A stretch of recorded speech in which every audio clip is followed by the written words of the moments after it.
education service, as well as has extensive experience in nonprofit, which was through the National Center for Women in Information Technology. She's your go-to for building teams, product management, and just business operations. So welcome, Jamie. And yep, next we have Nikki Corbolis. Nikki is an accomplished executive. She's a strategist. She is a former Profit Matters alum. She's a thought leader. She comes with a background in high finance, investments, global corporate strategy, as well as she founded, built from scratch, and is currently the CEO of Bold Betties. Bold Betties is a brand, a community, as well as a resource for women who are searching for a life for adventure. So for example, going to New Zealand, groups going to Mexico. Sorry, Nikki, I went on your Facebook page. It looks amazing. I totally want to go on one of these big trips. Nikki knows how to build a business from scratch. She's definitely a great person to have on for this, for your company, for Trove. Okay, so, and now we have Liz Coker. So Liz is a member, she is a board member for CWWK. She works in the background every month bringing us Profit Matters. She has a passion for building businesses and products. She's built 2 companies, as well as spent years and years advising technology startups on their go-to-market strategies. She's also an advisor for the CU Boulder Business School, which is quite an elite school. I know I went to CU Go Buffs. Okay, so those are those are our reviewers. Exceptional, exciting. Yeah. So here we go. So Emily and Erica, I'm gonna let you kick off and hand it over. Amazing, thank you so much. All right, I'm gonna share the screen. It worked earlier, so crossing our fingers, it works. We're seeing it.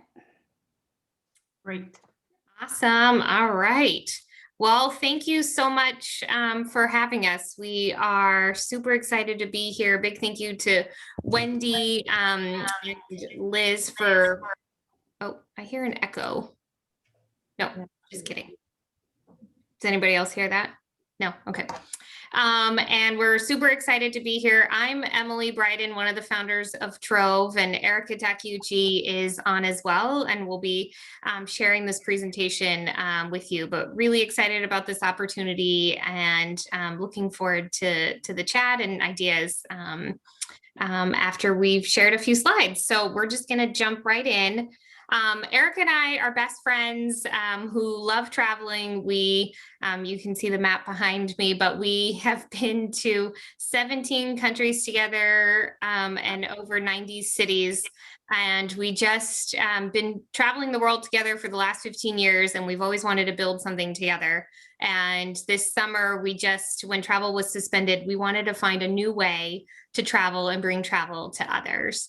And so with that, I have a video.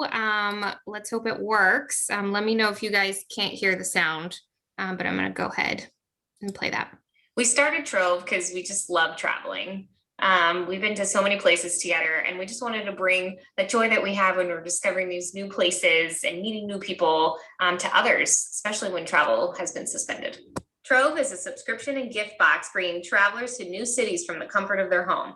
Each Trove box features hands-on experiences from local experts and locally sourced foods and goods. We can't imagine a world without these great cultural ambassadors who, dedicate their lives to sharing, their country with us, their traditions, and their expertise with us. So we're doing whatever we can, and that's why 20% of our profits from our boxes go to the featured chef and artisan of the given city. You guys opened new door for me, so thank you so much. I had the chance to live again the joy of being involved in something I really love, so cooking and people. And I really thank you from the bottom of my heart because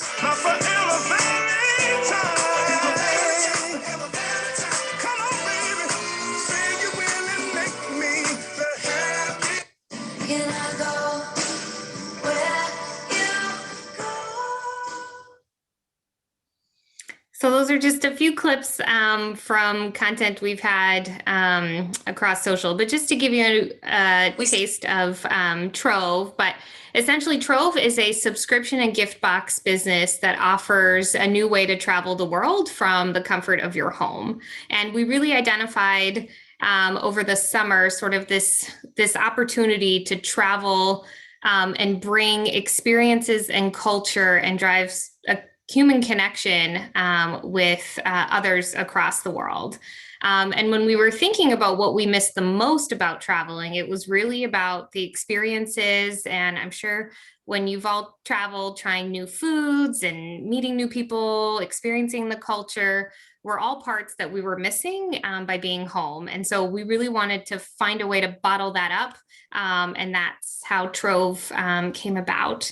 And our mission is really to support and help the small businesses around the world, the chefs and artisans that, would not have, a lot of them were closing their doors. And that was really a call for us to try to help them. And so we talked to a lot of folks over the summer just around, what they were doing since tourism had stopped in their country as well as in the US and what they were doing. And so we offered them a new way, a new platform to help grow their business and really build that intersection of learning and entertainment. And what we love about what we've started to build is really sort of this other idea around we are creating unique memories and building this community for travel lovers and connecting people who love travel and food and bringing them together in a unique way that they can really drive that connection.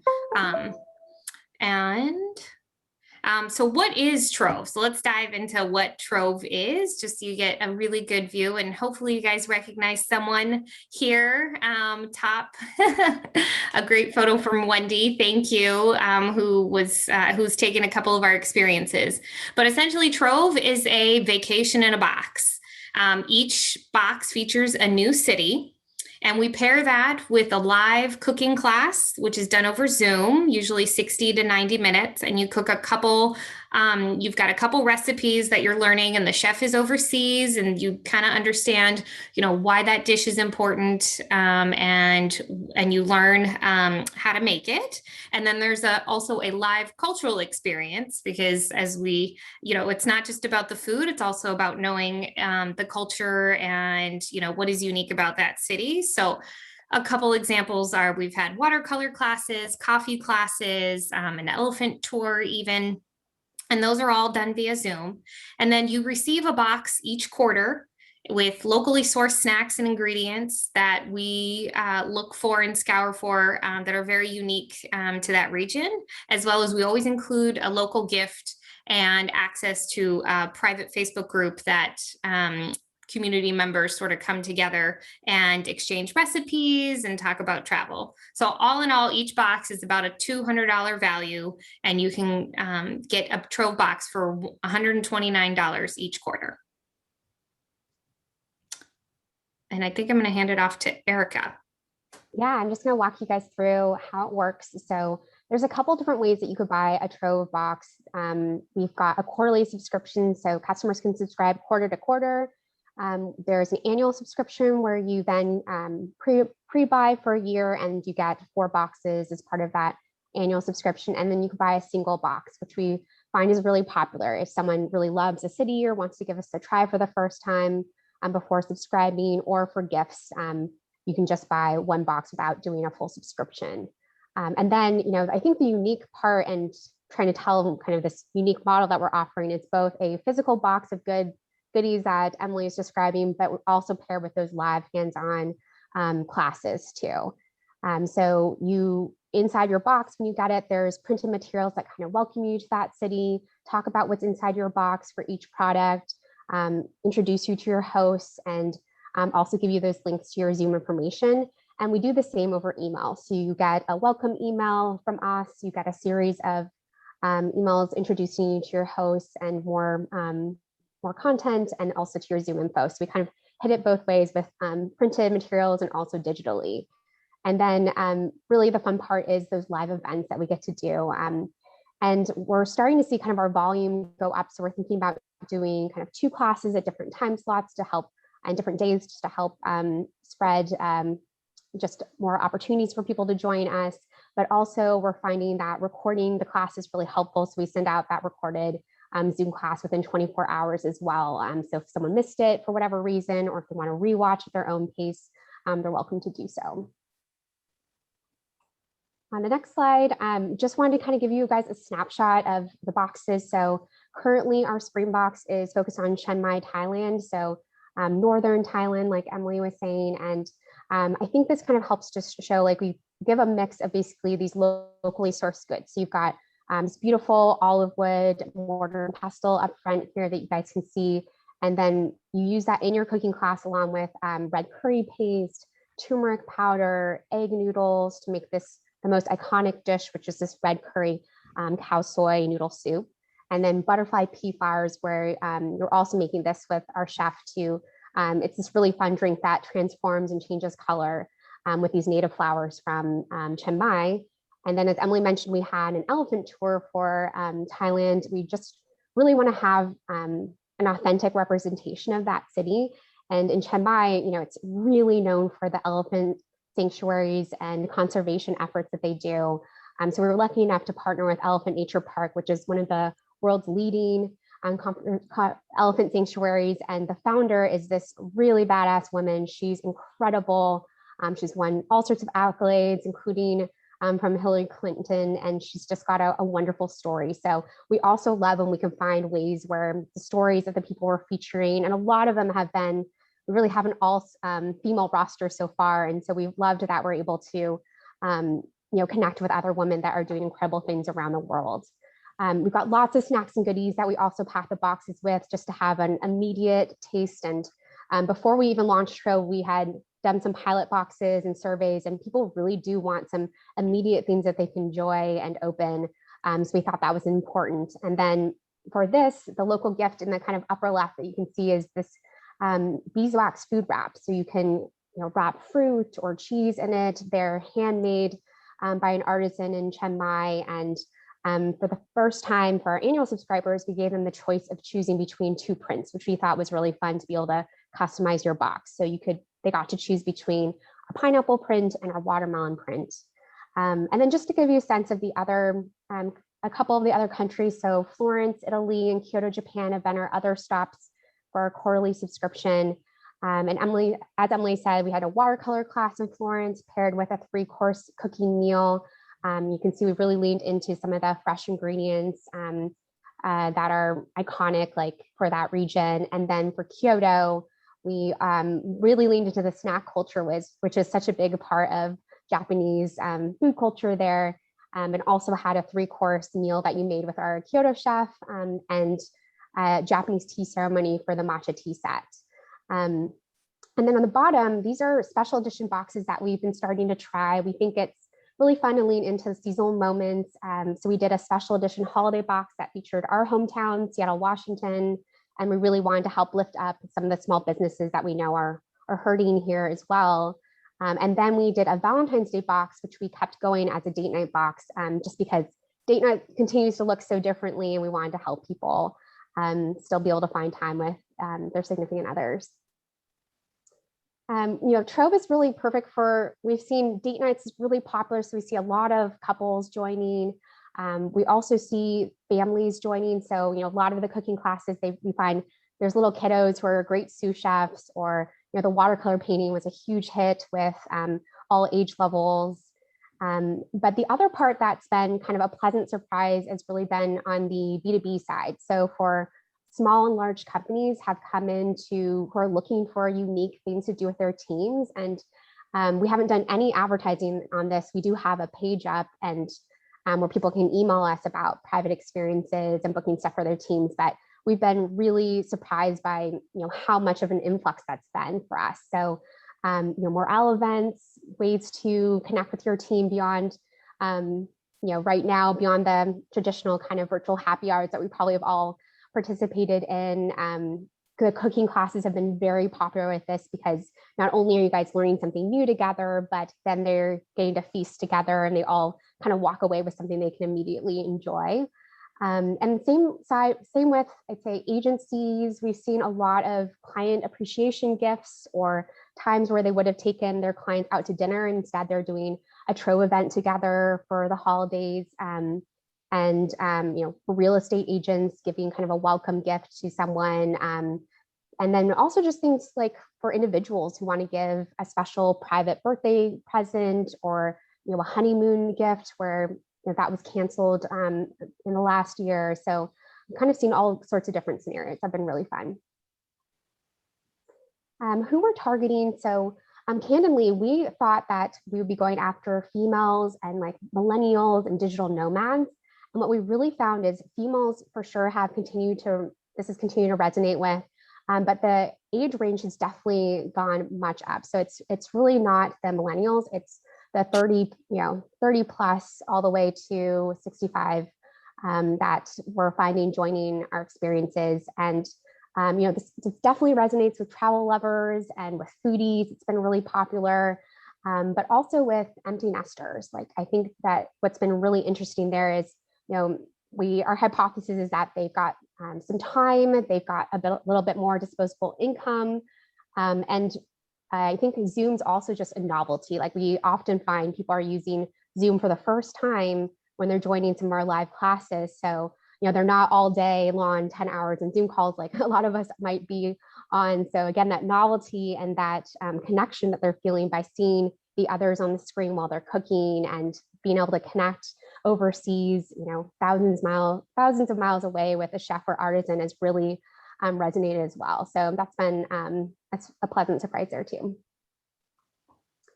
Just to give you guys kind of a snapshot of, there's been tons of stuff that we're testing. We're trying to find all ways to find people that Trove might resonate with. So starting on the left here, Amazon recently started offering and selling subscription boxes. So we've been testing with them, as well as Cratejoy, which is a subscription box marketplace. So if you ever want any type of subscription box, I think they have over 5,000 subscription box listed. So those two have been great ways to generate some ongoing subscriptions for us every quarter. We have our website, and our blog is on our website as well. And that's that paired with email marketing, where we're trying to do both a newsletter or just some nurturing emails. We also announce our cities using that too. So that's been really key to just in the subscription box vein, building these relationships with our Trove travelers and helping kind of give this more rich profile of a city that we're venturing to, or some of the favorite places that me and Emily have traveled to in that city. Other recipes that you can try with your mortar and pestle, for example. So trying to pull through great content that's valuable for travelers. We've also tried affiliate marketing, and we're seeing a little bit of traction here. I think it's more just an aspect of we haven't had as much time as we'd like to go down this this path, because you really have to do a lot of outreach and kind of working with affiliates closely at a pretty large volume. But we have seen that this is something that's been working for us.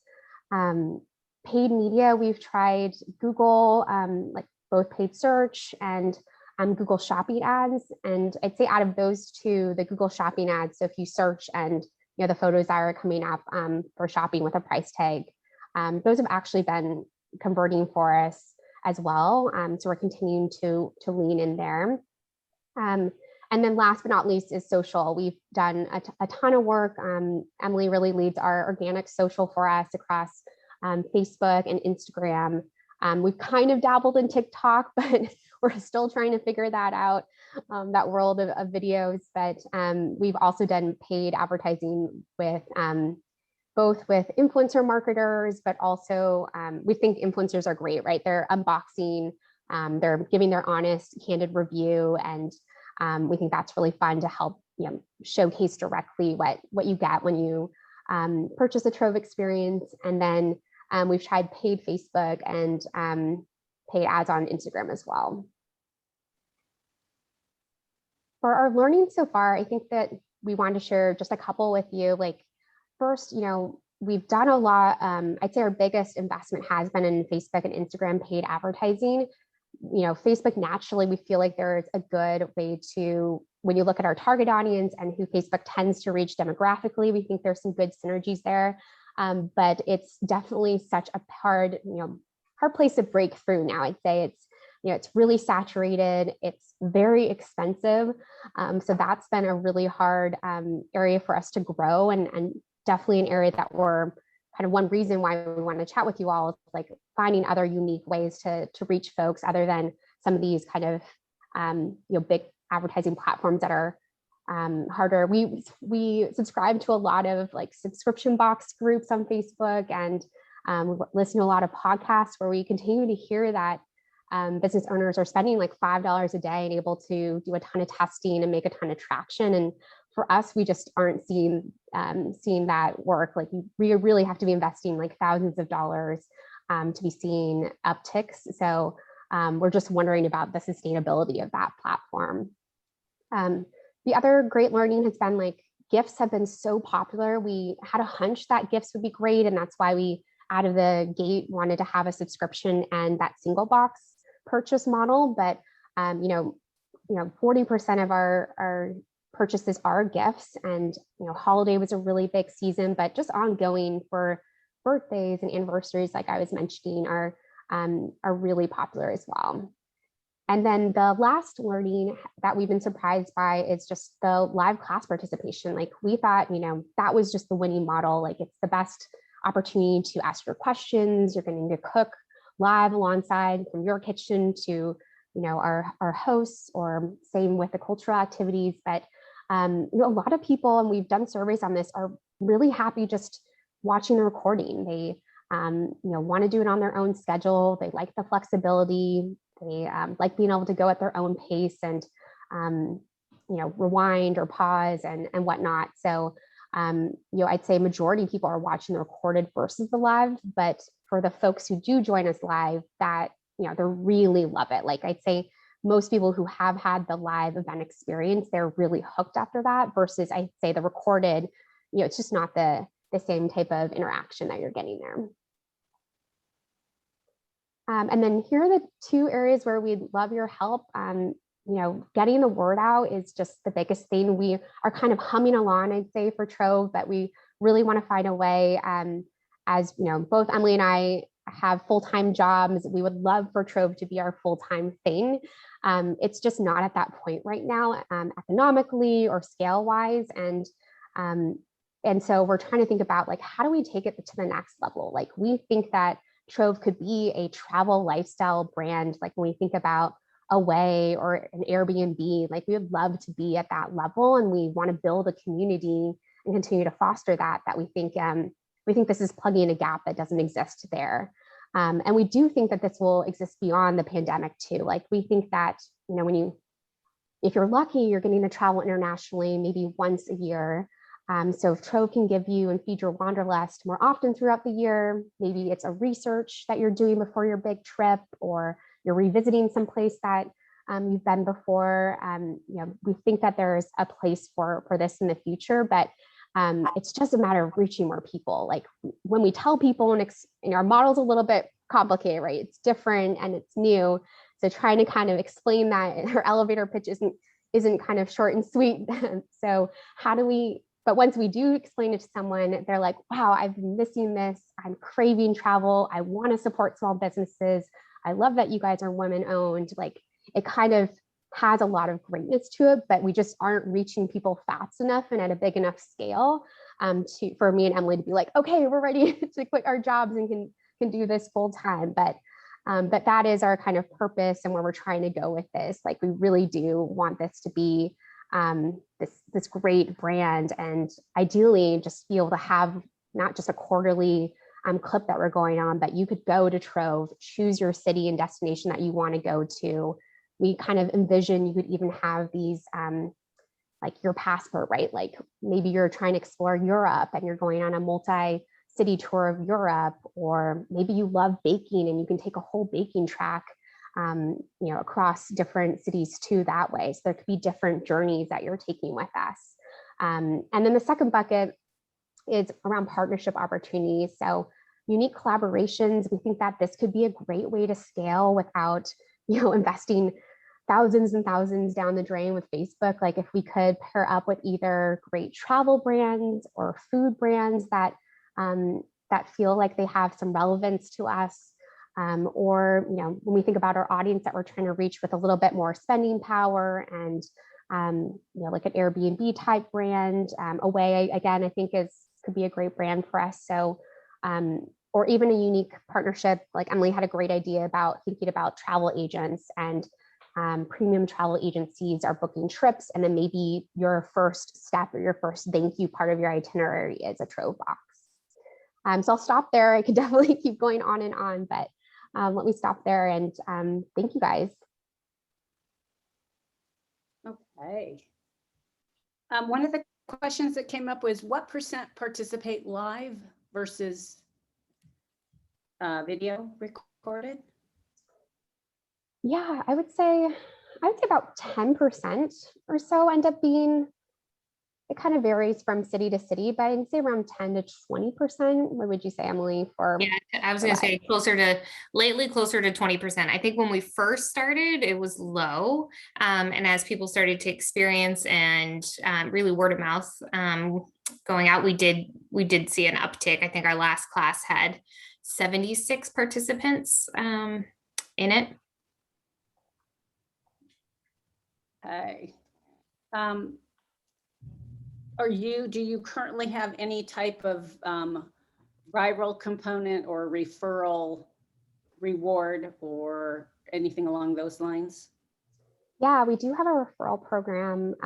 Sorry, I forgot to mention that. So it's a double bounty. So if you as a referrer, you get $10 off, and the person you refer gets $10 off as well. And same if you sign up for our email newsletter for the first time. We know it's really important to grow our email base, and email is a great way where I think it's this kind of interesting pocket where people are still okay to be advertised to, but we also give $10 off if you subscribe to our newsletter for the first time too. Cool. I'm going to let Nikki and Jamie jump in first because I've had more time with you guys. So ladies, if you want to hop in with questions or suggestions here. I'm very curious about something, and it looks like Kimberly was asking about it too. The Facebook conversion, it's interesting that you're not finding value in paying for those ads. You said it was tough. Can you say more about what seemed to not be delivering value by paying for those? Yeah, I would say like the toughest part is when we tested it, even when we honed in on different audiences, we were spending more than we thought we should. I mean, from a conversion perspective, it was fairly low. When we talked to a small business agency recently, we were concerned we were not set up properly, but we've got things set up, things are flowing, but recently even our retargeting ads just aren't converting. Even with messaging changes and content changes, and we're using the video platform, it's just not, I mean, there could be an issue with maybe, our content's not stellar. It's just tough for us to hone in on exactly. Have you figured out who you're competing against in buying ads? Like, are you positioning yourself against travel or against other, like what keywords and such are you using that might be causing you to pay more than you should because maybe you're competing against the wrong other buyers? Yeah, so we've got certain ads going after travelers. Another set just female foodies. So a lot of them are like broad groups. So travel, foodies, and then we've got like core cities. So we had gotten some insight on to cities with populations that travel the most. So San Francisco, LA, Seattle, and there were a couple others. And so we're targeting those, the cut of those, because those are very broad audiences, are those that have, you know, female, the income bracket, we were targeting 35 to 65. So we started looking at different segments there, and the audience that worked best for us is definitely targeting those in those core travel cities and using messaging or with the cross intersection of gifting. So those who were looking for travel plus gifting tended to purchase more. Yeah, it's such a weird time for travel. I wonder if people aren't looking for travel right now because they can't so much, and if that's throwing off the metrics. That's interesting. Yeah, that's a fair point. I don't think we had really talked about that in terms of, we leaned in on the what's tough too is like we did lean in on classes, like early on we did learning and, you know, adult online classes and learnings that way, but that just tanked. I think They probably aren't looking for a class, right? They don't even know That's they're right. looking for anything. So how do you attract somebody who doesn't know they want what you have? Is Right. your unique challenge. Yeah, Are that's you right. doing any in-app advertising? so. Sorry, I didn't hear. Are you doing in-app advertising, mobile app advertising? Yeah, on for Facebook and Instagram. Yep. So just Facebook and Instagram. Those are the Facebook, only- Instagram, and search, like Google search and Bing. Gotcha, but not inside a game or Oh, no, a United app or any of that kind of stuff, or Southwest app or okay. nope. Okay. That's a good idea, though, to try to get more relevance there. If someone's giving some indication that they're looking for, they are kind of pre-browsing travel or researching. I think especially now as stuff's starting to open up and people are starting to get vaccinated, I think people will be researching and info gathering, but may not be ready to pull the trigger. So I think if we could maybe intersect them, that could be interesting. Yeah, you have a challenge there for sure, figuring out you know, how to get people that aren't really looking for what you sell. I just did a Google search on travel the world without leaving home to see what came up as perhaps your competitors. And I don't see you or your competitors, just a bunch of, you know, blogs and media from travel related sites. So I wonder if you need to get a little broader in, maybe you're too targeted in some ways. Now you're competing against people who are selling, you know, $3,000 trips to Europe, who can afford to pay $5 an ad if you're looking for people who are searching travel in Europe. Right. And maybe it's more about the feelings than the precise travel gifts, you know, that kind of thing. Don't know. Yeah, I also think that if you focus on cooking and not just travel, a lot of people take cooking classes and they haven't been able to take cooking classes in person because of the pandemic, and how quickly they'll go back to that remains to be seen, just because of what it is and how it works. So, you know, advertising around cooking terms, or when people are buying new cookware, new pots and pans, you know, those types of things may also then hit the market that you're trying to reach. Yeah, I think too, if you can focus more on the experience and less on the things inside the box, you might find more of an overlap with travel lovers to begin with, right? Because that's usually what kind of compels them to travel in general. And I think something that would outlast the pandemic, I mean, even when we are able to see each other more regularly, we still don't always live in the same place as our loved ones. So being able to market your box as an experience that you can have with someone who's in a different location. And so the part of the box goes to my grandmother in a nursing home in Alaska, and part of it comes to me, and then we can do the experience together along with the class or something like that, that makes us feel like we're connecting and we're doing something that we can't do together for whatever reason. Or the kind of date night thing that you guys were doing, I think would be amazing. I mean, my partner and I have been bored to tears over the last year and trying to figure out things to do inside the home. And You know, if we had known about this, this would have been a great thing. We probably would have wanted to buy one, you know, once a month and try a different cuisine every month and have all of the other things to feel like it's, you know, more of the experience and not just the food. So maybe if you can focus more on the experience of it, and also considering marketing to men as a gift for women, for the woman in their life that loves to travel. Oh, I like that. So, Nikki, with Bold Betties, you had a very strong community aspect to that. I'm curious, since it sounds like they're not quite getting the viral aspects out of their existing community that one might hope, or maybe you are, maybe I should let you guys clarify, but it sounds like that's a natural, right? The community should just beget community and more people should just find it because their friends are talking about it. Are there any tips from Bold Betties that maybe they can glom on? Yeah, you know, it's painful. But what we found was our audience that was craving the community the most and were the most engaged as far as the time that they devoted were also often not able to afford an expensive trip or a $130 subscription box once a quarter. And so they were looking for ways to connect and to have the experience in a more affordable way. So if you can kind of message this, that this is, you know, the next best alternative, you might convince people that it is sort of a way of experiencing without. But I think that for, how big is your community right now? Like the Facebook groups that you guys have? A couple hundred. 100. And how engaged are they?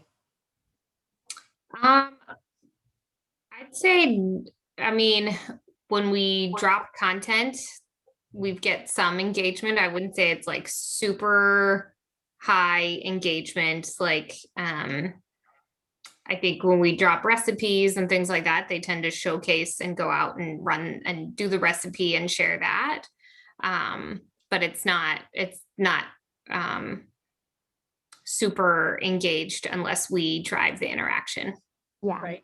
that's right. It's spiked around either the classes. They get really excited leading up to a class and right after, or if we're sharing new recipes, then we'll get a lot of photos and people trying it, but not necessarily someone proactively engaging and initiating like Emily's saying. Do you have a formal content plan outside of ramping up or advertising something coming up? Do you have a schedule, an annual content schedule? We don't for the private Facebook group. We have a really robust schedule for like our organic social, but yeah, the private Facebook group, I think not as much. So that is something we could work on for sure. Have you thought about, you know, now as you know, we're able to resume in-person activities, have you thought more about using in-person events rather than the Zoom events? We haven't thought about that. It's really interesting. Because I think your community that we found with Bold Betties that there's a difference in value between a digital interaction and an in-person interaction. And the people who will give you their time in person are going to be your more vocal supporters, and the people who are likely to talk about it more online, to talk about it more to their other friends, to help you get that effect. And if they've got something tangible besides the box itself, but an event that they can bring people to and kind of share that, you might get a little bit more adoption at a much lower acquisition cost. And I think that if you guys are able to, you know, kind of make it through this period, I mean, travel businesses are going to kill it next year, right? Wedding industry, the travel industry, like we're all going to go gangbusters.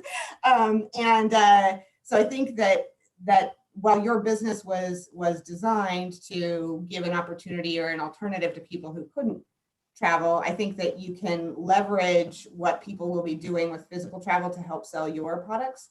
You guys might think about selling trips as well. But I tell you what would have been really cool if I had known about you. So I'll give you an example. Bold Betties, we tried to do like at least one international trip a month. And we had this huge trip to Morocco. We sold it out a year in advance. So the women buy the trip and they're all really excited. They're going on the trip with a bunch of strangers. And this happens with women's travel groups all over the country. It's not just Bold Betties, right? There's tons of these that you could work with. And they don't hear from us, you know, until a month before the trip. And then it's very like transactional about, okay, get ready. And they're wanting to get excited. They're wanting to connect with the other women and know about the women they're going with. But instead they're getting all this anxiety. If you just bought a trip to Morocco with me and I could drip things to you that would arrive once a month in your mailbox and get you excited and give you an opportunity to connect with the other women that you're going to be going on that trip with, like, hey, let's now do this cooking thing. And then you'll have that much more of an enriching experience when you go, but you're also like getting excited, getting brought into the community, building relationships with the women before you go on the trip. You don't have that anxiety. Like, I would have loved to have been able to offer something like that. So if you can look at travel groups to partner with, that are doing trips to the regions where you've already curated boxes or where you have a good supply of the products, that might be another good way to kind of work the B2B angle that's been more successful for you so far. I love that idea. We're kind of starting not with solo women travelers. So I really like that insight. I think that's really nice to bring some connective tissue to those travelers. But we are working with some wine clubs. So Chateau Ste. Michelle has a really robust set of wine clubs across the country. And so we're working with Stag's Leap in Napa Valley. And they similarly had a premium all-inclusive trip that they booked for some of their wine club members. And so we're bringing experience to kind of recreate some of that Bordeaux vacation that they were going to do together in a custom Trove experience. So I do think that you're onto something there. I think it can be really interesting.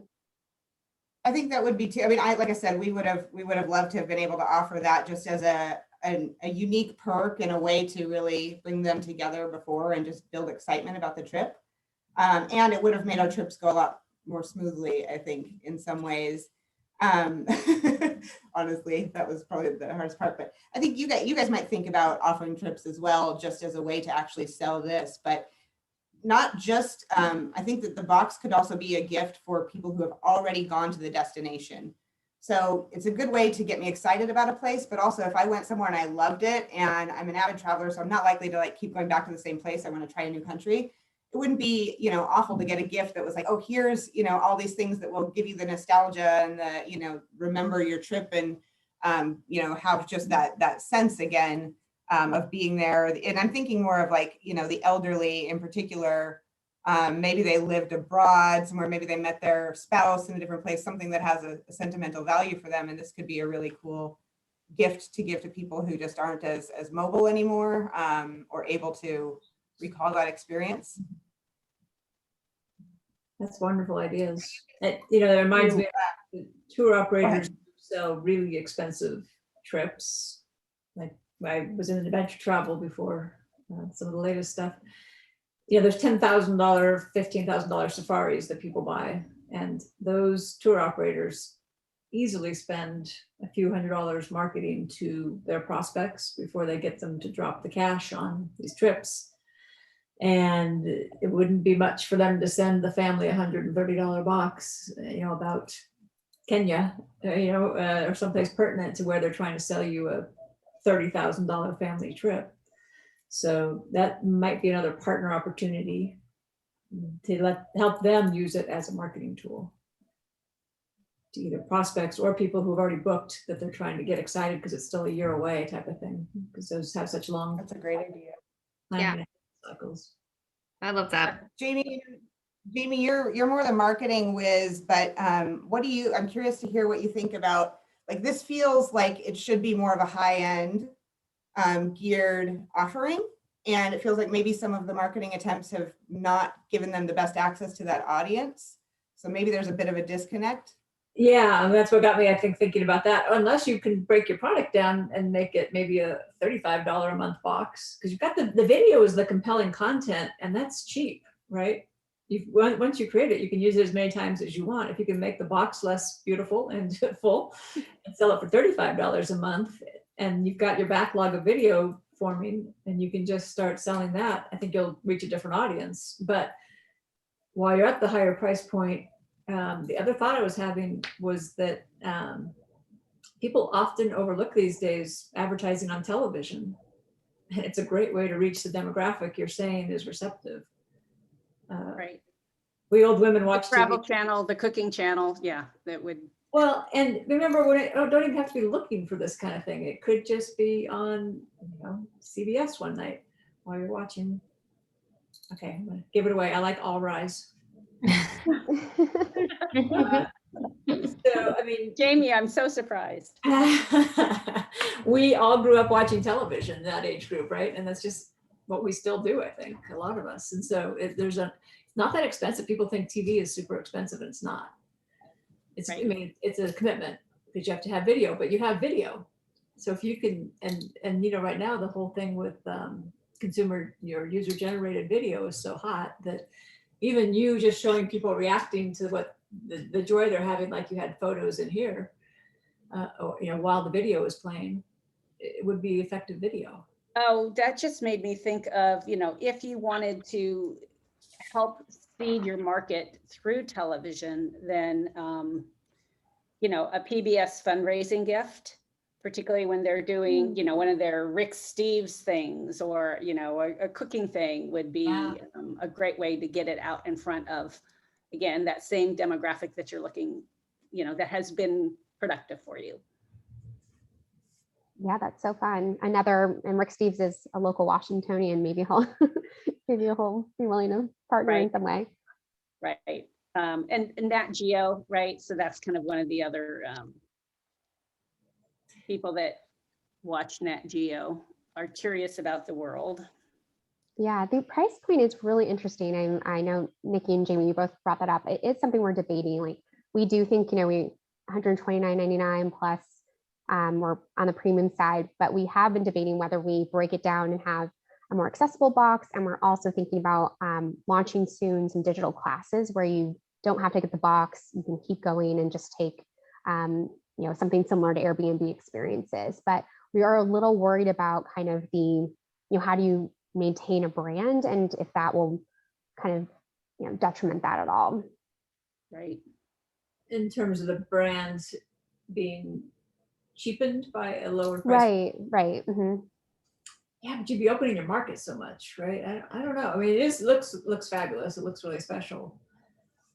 But I think what somebody else said, and is so key, is that you're underselling, at least in, you know, at first glance, the experience. And the experience doesn't have to be that expensive. And so you're losing a lot of potential audience, people who just won't spend that. And it's not, I'm not saying it's not a good value. It looks like a lot of fabulous stuff in there, but maybe I don't get a bowl, I just get food, and it's $35 instead of, you know. See, I was going to say the opposite. If I got the gifts from a different country and a shopping list, right, then I could do my shopping, right? I could swap out my gluten-free or my low salt, or, you know, whatever all of us old people have in our ailing years, right? But I still want the experience. I still would, you know, I'm just like drooling over your mortar and pestle there. And so the experience is really important to me, but, you know, maybe I can source my food cheaper or get something, an alternative for something based on my dietary preferences. You know, another partner, sorry, that is good advice, Liz, but I already had another thought. Another partner, and a lot of people are talking about weddings and spas and things like those are all great ideas, but because you're so focused on a geography or, you know, set of geographies, like when I wanted to go somewhere like New Zealand, I went to the country of New Zealand's site, and I was like, okay, tell me what I need to know if I'm going to travel to this place. And you guys probably do that for the 17 countries you've been to, right? Well, heck, what do I need to know about Vietnam? But they should be very eager to have you advertise a tempting pre-treat as well. Have you talked to some of the actual advisories, travel advisory places that promote their countries and states and whatnot? Not internationally. It's a really great idea. I think you're totally right, especially because there's some countries where that is the de facto site that you go to for information. You know, it really varies, but I know like in Japan, like they have a really robust country sites. You're right. That is like a very critical source of information. We did try to do it with Seattle when we did our kind of hometown box and with Visit Seattle, but it just didn't end up working out. It was more of a pay to play membership to get on there, but we were hoping to partner on that side. Yeah. So, you know, another place from an advertising perspective is there are certain newspapers, media companies that are now going back to direct advertising, right? So they're signing off from Google or Bing or Facebook, and they're taking it direct. So You know, you can run an ad in the New York Times cooking or travel section, or anywhere in the New York Times, right? You can, I think, Washington Post. So kind of given the cities where you find there are a lot of people that, you know, travel and or a lot of people that, you know, they're heavy foodie cities, right? You may be able to just very targeted direct advertising and not use the social media platforms. Mhm. Do you source the items that go in your box? We kind of source them from a lot of different places, but usually we try to get them from the countries. So we've found wholesalers in the US that import the products we're looking for. And we've gotten, especially for Chiang Mai, we actually went and found, or we didn't go, but we connected with businesses overseas and they shipped them to us directly. Erica's heading to Mexico City in the next couple of weeks on a vacation, and we're trying to see, because it takes a long time to find the wholesalers in the US. So we're trying to see, can we create boxes much faster by going to the city, meeting people quickly? Because we've already done all the research and we're taking the virtual classes now. Can we build boxes much faster than we can do from home? So, but we kind of source from lots of different places. Yeah, we source also directly from the cities, but that's just nerve-wracking again without, you know, meeting them. In a lot of countries, you do need that FaceTime. Kyoto is a great example where it's very traditional. Sometimes it takes years to foster relationships. So we had to really kind of shortcut, or these countries don't even know what a subscription box is still. So it was hard to get that. So some has been a leap of faith. When we bought some of our Thailand stuff directly, I was like, I don't know if we legit bought it or not. What's going to happen? So. I imagine the unit economics don't work so well if you're not getting these items at wholesale, right? That's right. Most subscription boxes seem to rely on samples, you know, predominantly that they're able to get for free because they're helping to promote a brand or something. So I can see how that would be hard. But one idea that might be interesting is if there's a way to use Etsy. You know, if you could at least, if every box included some really cool handmade good from, you know, an Etsy shop in the area or something, and if you could find that person and they were popular and they had their own kind of following, or they were getting featured on Etsy, and your box could somehow, you know, be, you know, along with that, like, I think that could be really interesting, and maybe you'd find a little bit more of the audience you're looking for, you know, people who are doing kind of unique gift shopping. And then you'd also have some pretty cool products potentially to include in there. That might be something interesting to explore. I assume you guys are already talking to like Girls Love Travel and Wonderful and all of the women's travel communities. Yeah, we're talking to Wonderful and even Bebe Voyage, the family one. So we've been talking to a few for sure. Just trying to see if there's sponsorship opportunities, or with Bebe Voyage potentially doing an event for their community and doing sort of an exclusive class or something like that. I think that might be, I think that another angle to try is maybe one that is helping them more than trying to get them to help you. So if you go to Girls Love Travel or Beth at Wonderful and you say, hey, you know what? I want you to use my boxes to help you sell trips. We're going to basically like an Instagram takeover, but it's going to be the Wonderful takeover. You guys are going to curate the Wonderful community box for July. And it'll be some trip that you're trying to sell. And we'll, you know, if people like it, they'll get this and they'll see the experience. And then they can also have the itinerary in there and sign up for the actual trip if they want to. But either way, you're promoting Girls Love Travel, you're promoting Wonderful. You let them kind of guest curate the box, or you could do the same thing with your influencers. And maybe it's not the whole box, maybe it's just one part of something that goes in there.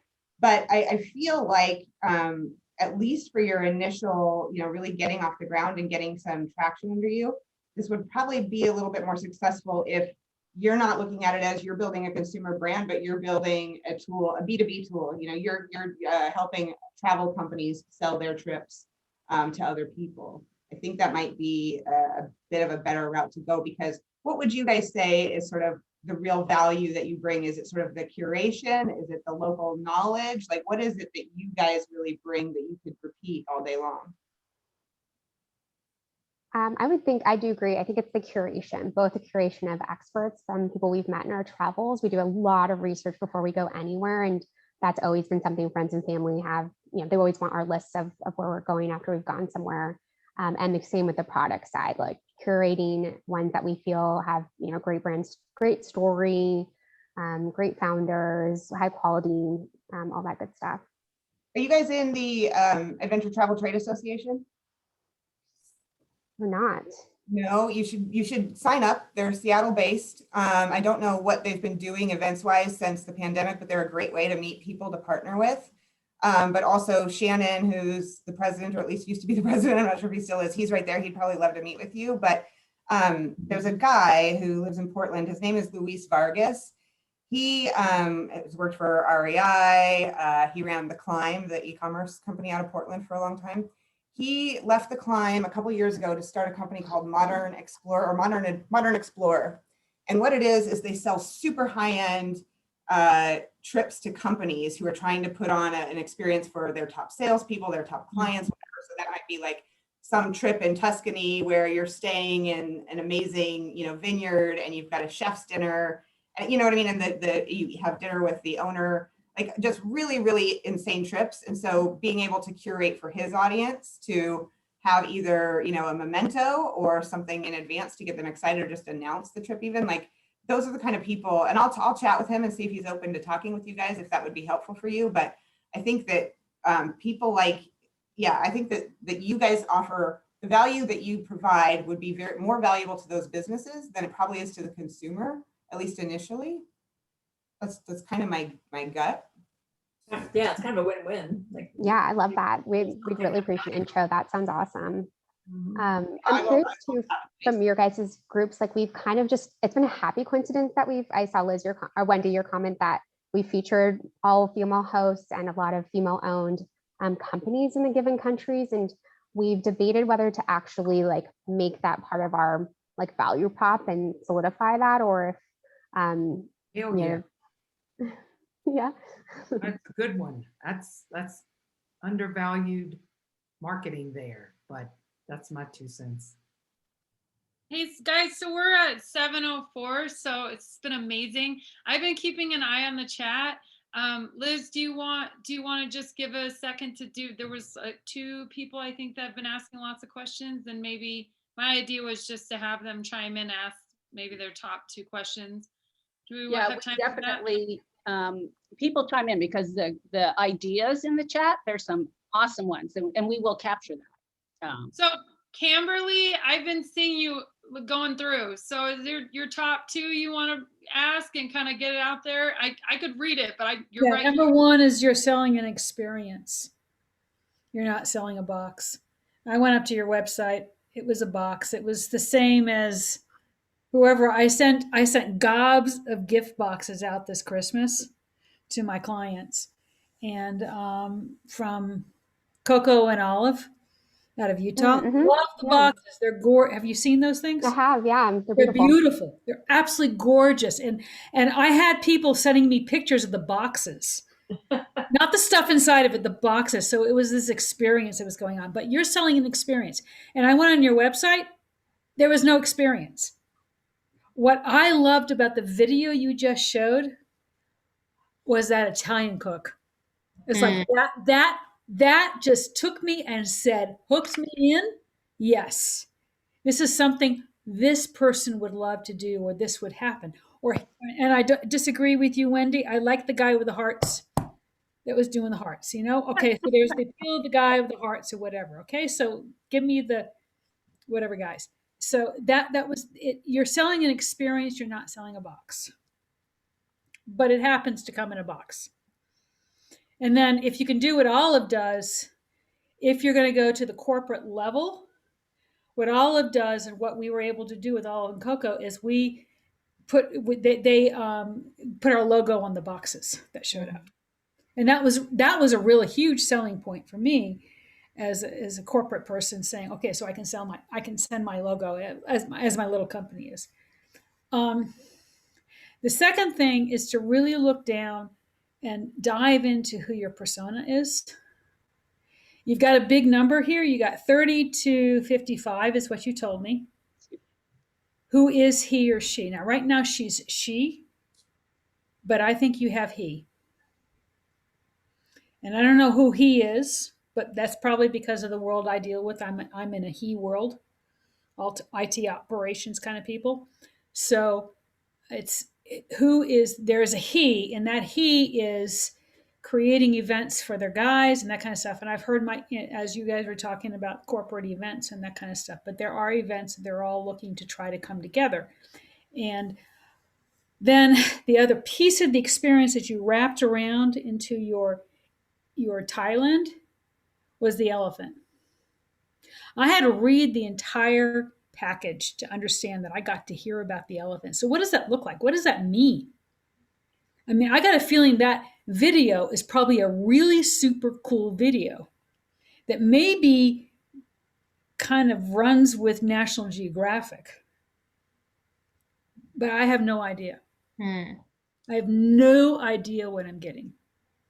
And so you guys have packaged this up together. I know you've already sold it. Package up a video, show them the video of experience of what they're getting here and how I'm going to play with this. And even if it's a replay, I'm like going, wow, this is, and this is something maybe my 93-year-old mom would like because she can't travel anymore. But that's not your target audience. I understand that. There's not a lot of those people around. So anyway, okay, I'm done. That's great feedback. I think you're right. I think we're underselling how incredible our hosts are and just leveraging their storytelling. You're right. And it is so video based and we're not using that. So that's really great feedback. Right. And to some of the other points that came up, right, there are people that really want to travel that even when travel opens up, they just can't afford to travel. People that just bought homes for the first time probably can't afford a really nice trip. But boy, wouldn't they love to figure out where they're going to go 5 years from now, right? And in your experiences should give them a flavor. It's kind of like a cruise. When you take a cruise, you stop at a bunch of different ports. You don't really get a whole lot of time any one place, but you get a sampling of things. And you're providing this sampling opportunity, right? Through your video experience, your cooking experience, and your gift experience. And so, if you're looking at partners and you're looking at places to advertise, then, why not realtor.com or Zillow? Why not with every real estate agent in the world gives a gift of $100 to $500, and typically it's like a Home Depot gift card or maybe it's some flowers or something, but why wouldn't it be kind of like, hey, you just bought a house. Why don't you take a really nice vacation on me until you can afford a new one, right? So there may be some folks that you're missing in terms of how you're targeting. And you may be able to just partner with 1 or 2 real estate agents and find out if that leads to repeat purchases or more viral and referral activity or something like that. Because those are people that, may want to do it and they can't afford the travel even though the pandemic's over. Liz, I'm Yes. gonna, in my classic analyst role that I have, I push back on that one. Okay. And the reason why is because people that buy a new house are spending things on the house. True. And that's where I put that's where I'm going to spend. Uh-huh. And you go through that first 18 months of doing whatever you're doing with the house and then you get, to find the water heater wasn't really what you thought it was going to be. Right. That's the only reason why I would say, and I think it's a great idea, but maybe it's a thank you gift from a real estate agent, but I'd be cautious of that one. Right. Yeah, I think the thank you for gift's me, nice, what I was right? thinking It's of like you is- just went through how hard it is to buy and take a nice, take a weekend away. I from don't work, know if you maybe. guys are familiar with slow money, right? And some of the new digital banking companies, but what they're all about is helping people make better decisions, right? So if you're saving for a house, instead of taking big expensive trips, right? This becomes a really affordable alternative. Hmm. And so the slow banking type of concept is about helping people make better financial decisions. And this is a much better financial decision than taking a really big trip if you're saving for your really big trip, or you're saving for your house, or you're saving for your grandchildren, or what have you, right? So I'm thinking it, Kimberly, more in terms of this becomes the responsible choice when you're saving for something big, as opposed to That's a really good point. doing travel. Yeah. Fair enough. So I want to jump in. Wendy, you're in the chat box quite a bit. Do you want to add anything? We haven't heard much from you. No, maybe we could give them the chat box because it has a bunch of ideas from Oh people. yeah, it's got great Yeah. ideas. I'm saving it and I'll email it to you guys. So Oh, Yeah. that'd be great. I've been like trying to furiously write them down, and they're no, there's so many good we'll ones. send it to you. Yeah, Okay, we perfect. save. He always Zoom has a chat with all of it transcribed. So you'll get the whole thing. Yeah. Perfect. Thank And you. you know me, I'm one of your biggest fans. I've had 2 of your boxes. It was given to me by a gift. And now, whenever you need me, we'll do it offline, okay? I love it. Thank you, Wendy. This looks fabulous. I can't wait to go buy myself one. I want to see your first wine stag's leap one. I'll order it, definitely. I like the wine pairing idea. That was great. Yeah. So the one thing I haven't heard one time in this whole, and I don't even want to chime in because there's so much brilliance going on. I don't want to add nonsense. Add some brilliance, Kristen. Is I haven't heard anything about kids. And I love cooking with my kids, and I would do it for the kids. And there's a whole market out there, moms just poking around talking about their kids. Have you guys targeted kids? $130 is pretty high for kids. Well, but I mean, like moms with kids, like it's not. Maybe there. That is kind of a. Yeah, you're right. You're gonna make a meal out of this. You're gonna feed. I mean, $80 for a kid's box, a travel box, I could see, but 130 might be a little high. Yeah, maybe like, but for families, like Right. okay, so all my 6-year-old does is watch the Food Network. She doesn't watch cartoons. She just wants to watch these shows where she has to make food, and she wants to have this whole judging thing. And we're all going to sit and we're going to judge her food, and that's all we talk about. And that's what it's a big deal. Like they both love to cook. So I would do it for them so they can learn, I don't know, it's a kid market, but it's a mom with kids market, not kids. right. I just ask a question.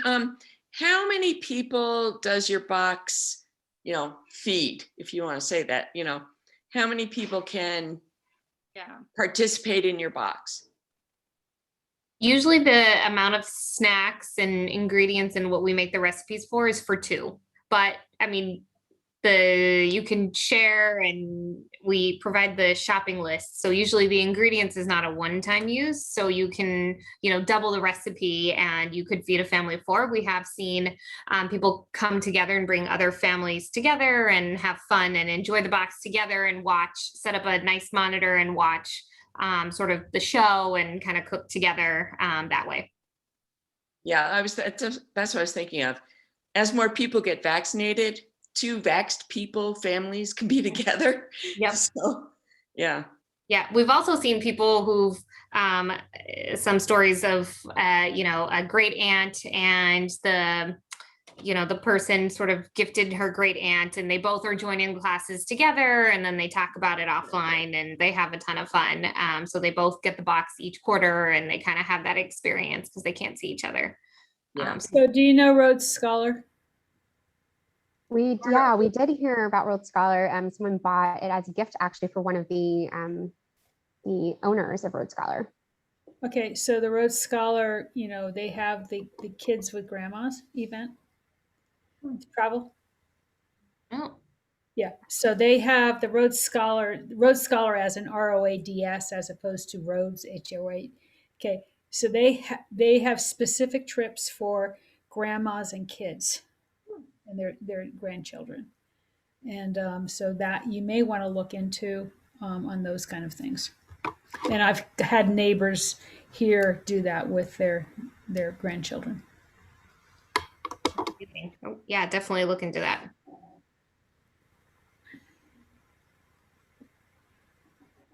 Okay. How's everyone feeling? Well, like a fire hose, Emily and Erica, you got a lot to think about. And I saw Ellis. We love Ellis. She's been leaving lots of comments in the chat box. So Ellis, you've been really good about being really thorough about your ideas. So actually, I think them reading it is going to be good. But if there's anything else that you want to add, Ellis, right now, let us know. But I think we're wrapping up. No, I love this. I think the only two things that I would highlight of my ideas, and you can toss them out the window, is I love to give gifts like this. And as people are checking out, hey, would you like a discounted box for yourself? Because there's something about like, I'll spend more money to give a gift to somebody, but you could probably hook me if you gave me a little gift giver discount, because you were saying there's like 40% gifts in there, and I can be manipulated. And I was just thinking, it was so nice of you to think of your friend. Why don't you think of yourself, Ellis? I mean, just something along those lines. And then a little gift from myself. Just a little, just a tiny little something. It works. Even if it's not a full box, even if it's like just the truffle oil that Wendy adores. And so you give her a little something that's for the gift giver, because I will spend more money externally than I sometimes will internally. And so just to kind of add a little something and hook me in. And then, as silly as it sounds, I think I put it in there twice, but if you can figure out a way to, people were talking about Nat Geo or this, that, and the other. I like a good documentary. You put your favorite documentary out there. Don't forget to watch this before, after, during, while you're cooking. I just think, like, learn about the elephants and hear the documentary about it while you're cooking with the elephants, And so just those little things that are bringing that travel, or giving the travel a little bit more depth when you can't travel, like you're saying. Oh, I think you missed that, Ellis. They actually do that. Yeah, I haven't logged in yet. I apologize. We were running a little late with our appointment today. So that is an excellent idea. All right. Well, this is great. I hope that as a team, you all took a lot from this experience and from so much experience and executive level knowledge that you can take to your business. It's amazing. It does feel a little bit like a fire hose. So we'll send out the chat and you guys can kind of just compartmentalize and breathe through everything, and then kind of decide, which channels sound good to you. And always at the end of the day, as I always say, it's just kind of the way I go. I'm like, have fun and love it, enjoy it. And Liz, what do you think? So yeah, I guess I'll throw it back to Erica and Emily. Did you get something from this? Did you learn something new? Yeah, this was phenomenal. I mean, the brain power we've had in this hour and plus has been incredible. So many ideas. I can't wait for Emily and I to digest and start tackling some of these. They're so great. So really appreciate it. Yeah, thank you so much. This has been phenomenal. I furiously writing notes, but thank you to each and every one of you for contributing, sharing a lot for us to think about. And we can't wait to tackle and hopefully come back and share progress we've made based on all these examples with you guys. So thank you so much. Really appreciate it. And big thank you to Wendy and Liz for helping us prep for this, and Kristen for hosting us. And guys, this is not a one and done. If you need to come back or have follow-up questions, we're all about powerful women in tech like the two of you, Microsoft and Amazon. I mean, doing this stuff on the sidelines is pretty cool. So yeah, it's a great product. Thank you so much. And you're already seeing people here are they've got follow-up with emails and stuff, so you can connect with them. So that's all in the chat. Awesome. Perfect. Thank you. Thank you. Thank you so much. Good luck. All right.